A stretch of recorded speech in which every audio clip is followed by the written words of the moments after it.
ঠান্ডা তো প্রায় পড়েই গেল। আর এই শীতের সন্ধ্যেবেলা মুড়ি নিয়ে সিনেমা দেখতে দেখতে মুড়ি খাওয়া হচ্ছে। আর এদিকে আমার বৌদি সুইট হার্ট আমার একটু লজ্জাও পাচ্ছে, কারণ একটু ভিডিও বানাচ্ছি বলে। আর মুড়িটা খেতে জাস্ট ফাটাফাটি হয়েছিল। আর তারপরে আগের ভিডিও তোমরা দেখতেই পাবে কি কি হবে না হবে। মুড়ি খেয়ে চলে আসলাম বৌদির ঘরে। আর বৌদি এখানে বেগুন কাটছে, হবে বেগুনি। আর তারপরে তো জানোই কি কি আছে, তোমরা দেখে নিয়েছো। वीडियो बनाने आए हैं। ये है मेरा छोटा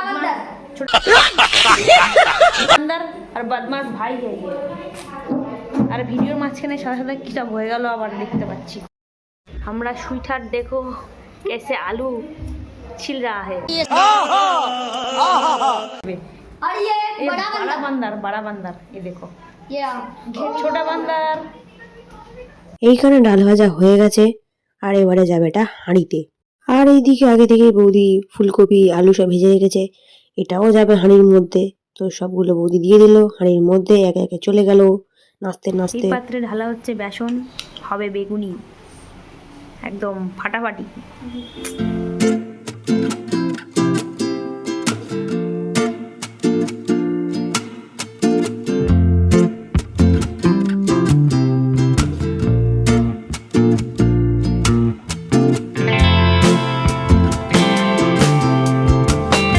এখানে আছে ইলিশ মাছ, নুন হলুদ মাখিয়ে রেখেছে। এবার যাবে এটা কড়াতে, ভাজা হবে মাছ ভাজা।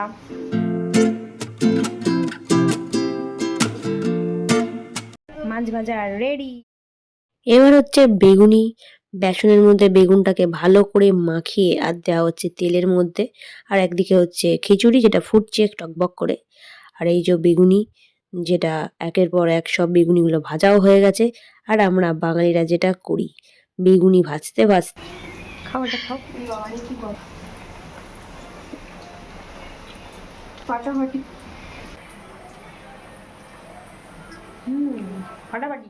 তোমরা এই শীতে বানিয়ে ফেলো গরম গরম খিচুড়ি, বেগুনি আর মাছ ভাজা, ডিম ভাজা, যেটা ভালো লাগে। তো আমাদের রান্না বান্না সবই কমপ্লিট। আর এই যে খিচুড়ি নিয়ে বসেও পড়েছি। খিচুড়ির গন্ধেতেই জাস্ট মনটা ভরে গেল। আর খেতেও সেই লেভেলের হয়েছে, জাস্ট ফাটাফাটি। আজকের ভিডিওটা এই পর্যন্ত। যদি ভিডিওটা ভালো লেগে থাকে লাইক, কমেন্ট, শেয়ার আর সাবস্ক্রাইব করতে ভুলো না চ্যানেলটা। আর দেখা হচ্ছে নেক্সট ভিডিওতে। চলো বাই।